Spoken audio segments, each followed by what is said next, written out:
माता रामो मत्पिता रामचन्द्रः स्वामी रामो मत्सखा रामचन्द्रः सर्वस्वं मे रामचन्द्रो दयालुः नान्यं जाने नैव जाने न जाने माता रामो मत्पिता रामचन्द्रः स्वामी रामो मत्सखा रामचन्द्रः सर्वस्वं मे रामचन्द्रो दयालुः नान्यं जाने नैव जाने न जाने दक्षिणे लक्ष्मणो यस्य वामे च जनकात्मजा पुरतो मारुतिर्यस्य तं वन्दे रघुनन्दनम्। भवतां समेषां श्रीमद् वाल्मीकीय रामायणे हार्दं वाल्मीकि रामायण पारायणोपक्रमे हार्दं स्वागतम् अभिनन्दनं च। इदानीम् अयोध्याकाण्डस्य 55 सर्गः आरभ्यते। इस सर्ग में भारद्वाज जी का सभी के लिए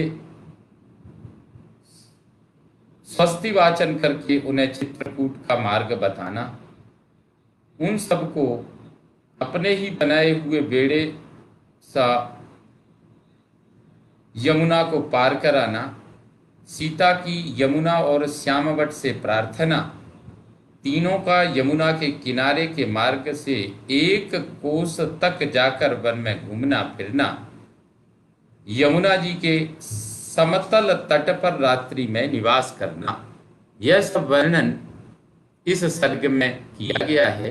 आइए इसका हम श्रीमद् वाल्मीकि रामायण में जो महर्षि वाल्मीकि की जो संकल्पना है, क्या उनका किस प्रकार से उन्होंने वो श्री राम के वनवास के प्रसंगों का जीवंत वर्णन किया है, उसका श्रवण करते हैं। उषित्वा रजनीं तत्र राजपुत्रावरिन्दमौ महर्षिमभिवाद्याथ जगमतुस्तं गिरिं प्रति। उस आश्रम में रात भर रहकर शत्रुओं का दमन करने वाले वे दोनों राजकुमार महर्षि को प्रणाम करके चित्रकूट पर्वत पर जाने को उद्यत हुए। तेषां स्वस्त्ययनं चैव महर्षिः सचकारः प्रस्थितान् प्रेक्ष्यतांश्चैव पिता पुत्रानिवौ रसान्। उन तीनों को प्रस्थान करते देख महर्षि ने उनके लिए उसी प्रकार स्वस्ति वाचन किया जैसे पिता अपने औरस पुत्रों को यात्रा करते देख उनके लिए मंगल सूचक आशीर्वाद देता है।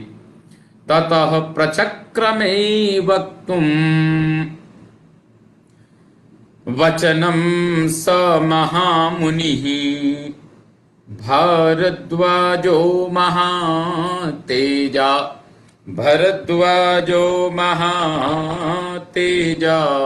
रामं सत्यपराक्रमम्। तदनंतर महातेजस्वी महामुनि भरद्वाज ने सत्य पराक्रमी श्री राम से इस प्रकार कहना आरंभ किया। गंगा यमुनयोः संधिम आसाद्य मनुजर्षभौ कालन्दीमनुगच्छेतां नदीं पश्चान्मुखाश्रिताम्। नरश्रेष्ठ, तुम दोनों भाई गंगा और यमुना के संगम पर पहुंचकर, जिनमें पश्चिम मुखी होकर गंगा मिली हैं, उन महानदी यमुना के निकट जाना। अथा साद्य तु कालिंदी प्रतिस्रोतः समागताम् तस्यास्तीर्थं प्रचरितं प्रकामं प्रेक्ष्य राघव तत्र यूयं प्लवं कृत्वा तरतां सुमतीं नदीं। रघुनंदन, तदनंतर गंगा जी के जल के वेग से अपने प्रवाह के प्रतिकूल दिशा में मुड़ी हुई यमुना के पास पहुंचकर लोगों के आने जाने के कारण उनके पद चिन्हों से चिन्हित हुए अवतरण प्रदेश को अच्छी तरह देखभाल कर वहां जाना और एक बेड़ा बनाकर उसी के द्वारा सूर्य कन्या यमुना के उस पार उतर जाना। ततोऽन्यग्रोधमासाद्य महान्तं हरितच्छदम् परीतं बहुभिर्वृक्षैः श्यामं सिद्धोपसेवितम् तस्मिन् सीताञ्जलिं कृत्वा प्रयुञ्जीताशिषां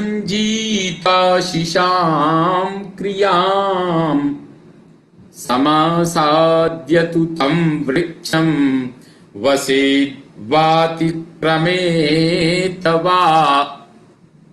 तत्पश्चात आगे जाने पर एक बहुत बड़ा बरगद का वृक्ष मिलेगा जिसके पत्ते हरे रंग के हैं। वह चारों ओर से बहुसंख्यक दूसरे वृक्षों द्वारा घिरा हुआ है। उस वृक्ष का नाम श्यामवट है। उसकी छाया के नीचे बहुत से सिद्ध पुरुष निवास करते हैं। वहां पहुंचकर सीता दोनों हाथ जोड़कर उस वृक्ष से आशीर्वाद की याचना करें। यात्री की इच्छा हो तो उस वृक्ष के पास जाकर कुछ काल तक वहां निवास करे अथवा वहां से आगे बढ़ जाए। क्रोश मात्रम ततो गत्वा नीलम प्रेक्ष्य च काननम सल्लकी बदरी मिश्रम रम्यं वंशैश्च यामुनैः। सल्लकी बदरी मिश्रम रम्यं वंशैश्च यामुनैः। श्यामवट के कोस एक कोस दूर तक, श्यामवट से एक कोस दूर जाने पर तुम्हें नीलवन का दर्शन होगा। वहां साल्लकी अर्थात चील और बेर के भी पेड़ मिले हुए हैं। यमुना के तट पर उत्पन्न हुए बांसों के कारण वह भी रमणीय दिखाई देता है। सपन्थाश्चित्रकूटस्य गतस्य बहुशो मया रम्यो मार्दवयुक्तश्च दावैश्चैव विवर्जितः। यह वही स्थान है जहां से चित्रकूट का रास्ता जाता है। मैं उस मार्ग में कई बार गया हूं। वहां की भूमि कोमल और दृश्य रमणीय दिखाई देती है। उधर कभी दावानल का भय नहीं होता। इति पंथानमादिश्य महर्षिः सन्न्यवर्तत अभिवाद्य तथेत्युक्त्वा रामेण विनिवर्तितः। इस प्रकार मार्ग बताकर जब महर्षि भरद्वाज लौटने लगे तब श्री राम ने तथास्तु कहकर उनके चरणों में प्रणाम किया और कहा, अब आप आश्रम को लौट जाइए। उपावृत्ते मुनौ तस्मिन् रामो लक्ष्मणमब्रवीत् कृतपुण्यास्म भद्रन्ते मुनिर्यन्नोऽनुकम्पते। उन महर्षि के लौट जाने पर श्री राम ने लक्ष्मण से कहा, सुमित्रानंदन तुम्हारा कल्याण हो। ये मुनि हमारे ऊपर जो इतनी कृपा रखते हैं, इससे जान पड़ता है कि हम लोगों ने पहले कभी महान पुण्य किया है। इति तौ पुरुषव्याघ्रौ मंत्रयित्वा मनस्विनौ सीतामेवाग्रतः कृत्वा कालिंदीं जग्मतुर्नदीं। इस प्रकार बातचीत करते हुए वे दोनों मनस्वी पुरुष सिंह सीता को ही आगे करके यमुना नदी के तट पर गए। अथा साद्य तु कालिंदीं शीघ्र स्रोतस्विनीं नदीं चिंतामापेदिरे सद्यो नदी जलति तीर्षवः। वहां कालिंदी का स्रोत बड़ी तीव्र गति से प्रवाहित होता रहता है। तो ऐसे वहां पहुंचकर वे इस चिंता में पड़े कि कैसे नदी को पार किया जाए, क्योंकि वे तुरंत ही यमुना जी के जल को पार करना चाहते थे। तौ काष्ठ संघाटमथो चक्रतुः सुमहाप्लवम् शुष्कैर्वंशैः समाकीर्णम् उसीरैश्च समावृतम् ततो वैतसशाखाश्च जम्बुशाखाश्च वीर्यवान् चकार लक्ष्मणश्चित्वा सीतायाः सुखमासनम्। फिर उन दोनों भाइयों ने जंगल के सूखे काठ बटोर कर उन्हीं के द्वारा एक बहुत बड़ा बेड़ा तैयार किया। वह बेड़ा सूखे बांसों से व्याप्त था और उसके ऊपर खस बिछाया गया था। तदनंतर पराक्रमी लक्ष्मण ने बैंत और जामुन की टहनियों को काटकर सीता के बैठने के लिए एक सुखद आसन बनाया, तैयार किया। तत्र श्रियमिवाचिन्त्याम् रामो दाशरथिः प्रियाम् ईषत्सलज्जमानां ताम् अध्यारोपयत प्लवम् पार्श्वे तत्र च वैदेह्या वसने भूषणानि च प्लवे कठिनकाजञ्च रामश्चक्रे समाहितः। दशरथ नंदन श्री राम ने लक्ष्मी के समान अचिंत्य ऐश्वर्य वाली अपनी प्रिया सीता को जो कुछ लज्जित सी हो रही थी उस बेड़े पर चढ़ा दिया और उसके बगल में वस्त्र एवं आभूषण रख दिए। फिर श्री राम ने बड़ी सावधानी के साथ खंती अर्थात कुदारी और बकरे के चमड़े से मड़ी हुई पिटारी को भी बेड़े पर ही रखा।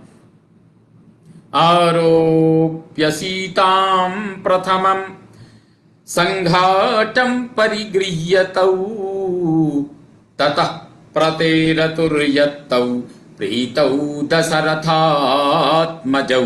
इस प्रकार पहले सीता को चढ़ाकर वे दोनों भाई दशरथ कुमार श्री राम और लक्ष्मण उस बेड़े को पकड़कर खेने लगे।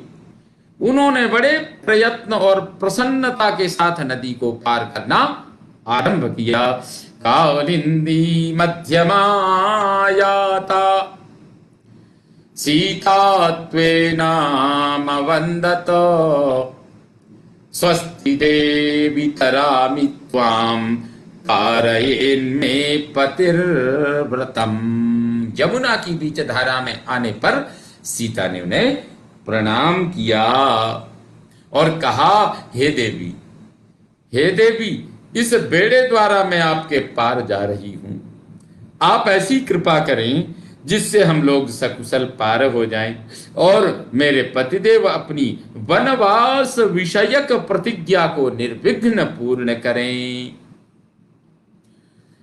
यक्षे त्वां गो सहस्रेण सुराघट सतेन च स्वस्ति प्रत्यागते रामे पुरीमिक्ष्वाकुपालिताम्। इक्ष्वाकुवंशी वीरों द्वारा पालित अयोध्यापुरी में श्री रघुनाथ जी के सकुशल लौट आने पर मैं आपके किनारे 1,000 गऊओं का दान करूंगी और सैकड़ों देव दुर्लभ पदार्थ अर्पित करके आपरी पूजा संपन्न करूंगी। इस प्रकार से सीता जी कहती हैं कि देव दुर्लभ पदार्थ अर्पित करके मैं आपकी पूजा संपन्न करूंगी। कालिंदी मथ सीता तु याचमाना कृतांजलिः तीरमेवाभिसंप्राप्ता दक्षिणम वरवर्णिनी। इस प्रकार सुंदरी सीता हाथ जोड़कर यमुना जी से प्रार्थना कर रही थी। इतने ही में वे दक्षिण तट पर जा पहुंची। ततः प्लवेनांसुमतीं शीघ्रगामूर्मिमालिनीं तीरजैर्बहुभिर्वृक्षैः संतेरुर्यमुनां नदीं। इस तरह उन तीनों ने उसी बेड़े द्वारा बहुसंख्यक तटवर्ती वृक्षों से सुशोभित और तरंगमालाओं से अलंकृत शीघ्रगामिनी सूर्य कन्या यमुना नदी को पार किया। ते तीर्णा प्लवमुत्सृज्य प्रस्थाय यमुना वनात् श्यामं न्यग्रोधमासेदुः शीतलम हरितच्छदम्। पार उतरकर उन्होंने बेड़े को तो वहीं तट पर छोड़ दिया और यमुना तटवर्ती वन से प्रस्थान करके वे हरे हरे पत्तों से सुशोभित शीतल छाया वाले श्याम वट के पास जा पहुंचे। न्यग्रोधम समुपागम्य वैदेही चाभ्यवन्दत नमस्तेस्तु महावृक्ष पारयेन्मे पतिः व्रतम्। वट के समीप पहुंचकर विदेह नंदिनी सीता ने उसे मस्तक झुकाया और इस प्रकार कहा, महावृक्ष वट के आपको मैं, हे वटराज, हे वृक्षराज, हे महावृक्ष, आपको मैं नमस्कार करती हूं, आपको मेरा नमस्कार है। आप ऐसी कृपा करें जिससे मेरे पतिदेव अपने वनवास विषयक व्रत को पूर्ण करें। कौसल्यां चैव पश्येम सुमित्रां च यशस्विनीं इति सीतांजलिं कृत्वा पर्यगच्छन् मनस्विनी। तथा हम लोग वन से सकुशल लौटकर माता कौशल्या तथा यशस्विनी सुमित्रा देवी का दर्शन कर सकें, इस प्रकार कहकर मनस्विनी सीता ने हाथ जोड़े हुए उस वृक्ष की परिक्रमा की। अवलोक्य ततः सीताम आयाचन्ती मनिन्दिताम। अवलोक्य ततः सीताम अयाचन्ती मनिन्दिताम दयितां च विधेयां च रामो लक्ष्मणमब्रवीत्। सदा अपनी आज्ञा के अधीन रहने वाली प्राण प्यारी सती साध्वी सीता को श्यामवट के आशीर्वाद की याचना करती देख श्री राम ने लक्ष्मण से कहा, सीता माता यगच्छत्वम् अग्रतो भरतानुज पृष्ठतोऽनुगमिष्यामि सायुधो द्विपदां वर। भरत के छोटे भाई नरश्रेष्ठ लक्ष्मण, तुम सीता को साथ लेकर आगे आगे चलो, मैं धनुष धारण किए पीछे से तुम लोगों की रक्षा करता हुआ चलूंगा। यद यद फलम प्रार्थयते पुष्पं वा जनकात्मजा तत्तत् प्रयच्छ वैदेह्या यत्रास्या रमते मनः। विदेह कुल नंदिनी जनक दुलारी सीता जो जो फल या फूल मांगे अथवा जिस वस्तु को पाकर इनका मन प्रसन्न रहे वह इन्हें देते रहो। एकैकं पादपं गुल्फं एकैकं पादपं गुल्मं लतां वा पुष्पशालिनीं अदृष्टरूपां पश्यन्तीं रामं पप्रच्छ सा बला। अबला सीता एक एक वृक्ष, झाड़ी अथवा पहले की न देखी हुई पुष्प शोभित लता को देखकर उसके विषय में श्री रामचंद्र जी से पूछती थी। रमणीयान बहुविधान पादपान् कुसुमोत्करान् सीता वचन संरब्ध आनयामास लक्ष्मणः। तथा लक्ष्मण सीता के कथनानुसार तुरंत ही भांति भांति के वृक्षों की मनोहर शाखाएं और फूलों के गुच्छ ला ला कर उन्हें देते थे। विचित्र बालुक जलाम हंस सारसनादिताम रेमे जनक राजस्य सुता प्रेक्ष्य तदा नदी। उस समय जनक राजकिशोरी सीता विचित्र बालू का और जलराशि से सुशोभित तथा हंस और सारसों के कलनाद से मुखरित यमुना नदी को देखकर बहुत प्रसन्न होती थी। क्रोशमात्रं ततो गत्वा भ्रातरौ राम लक्ष्मणौ बहून् मेध्यान् मृगान् हत्वा चेरतुर्यमुना वने। इस तरह एक कोस की यात्रा करके दोनों भाई श्री राम और लक्ष्मण प्राणियों के हित के लिए मार्ग में मिले हुए हिंसक पशुओं का वध करते हुए यमुना तटवर्ती वन में विचरने लगे। विहृत्यते वर्हिण पूगनादिते शुभे वने वारणवानरायुते समं नदीव प्रमुपेत्य सत्वरम् निवासमाजग्मुरदीन दर्शना। विहृत्यते वर्हिण पूगनादिते शुभे वने वारणवानरायुते समं नदीव प्रमुपेत्य सत्वरम् निवासमाजग्मुरदीन दर्शना। उदार दृष्टि वाले वे सीता, लक्ष्मण और श्री राम मोरों के झुंडों की मीठी बोली से गूंजते तथा हाथियों और वानरों से भरे हुए उस सुंदर तट पर आ गए और रात में उन्होंने वहीं निवास किया। इत्यार्थ से श्रीमद् रामायणे वाल्मीकिये आदि काव्ये अयोध्या कांडे पंचाशत् सर्गः। इदानीं सम्पूर्णतां याति। ओम पूर्णमतः पूर्णमिदं पूर्णात् पूर्णमुदच्यते पूर्णस्य पूर्णमादाय पूर्णमेवावशिष्यते। ओम शांति शांति शांति। ओम सर्वे भवन्तु सुखिनः सर्वे सन्तु निरामयाः सर्वे भद्राणि पश्यन्तु मा कश्चित् दुःखभाग् भवेत्। ओम शांति शांति शांति।